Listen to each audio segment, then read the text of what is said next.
Want to know how to set $100,000 on fire in 60 seconds?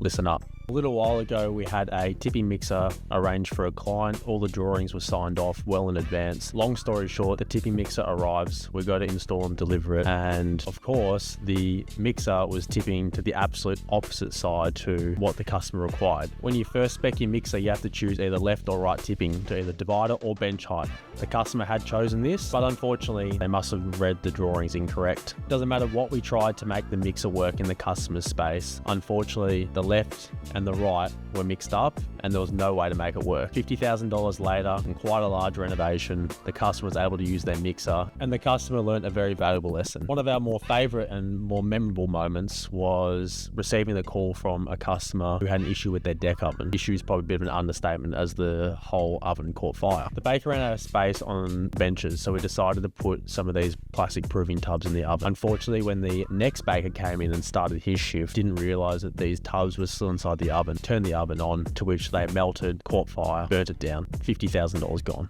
Fire brigade was called and it was another very expensive mistake. And here's a bonus one for you. We had a customer who, unfortunately, their premises was flooded. The water came basically all the way up to the bottom of the first deck on a 4-deck oven. Instead of letting the oven dry out, the electrician decided that the quickest way to dry out the oven and the insulation was by turning it on. As you can imagine, water and electricity, when not dry, doesn't mix. So when the oven was turned on, it subsequently went up in smoke and unfortunately the whole oven had to be replaced. Stay tuned for part 2. These two are even more diabolical.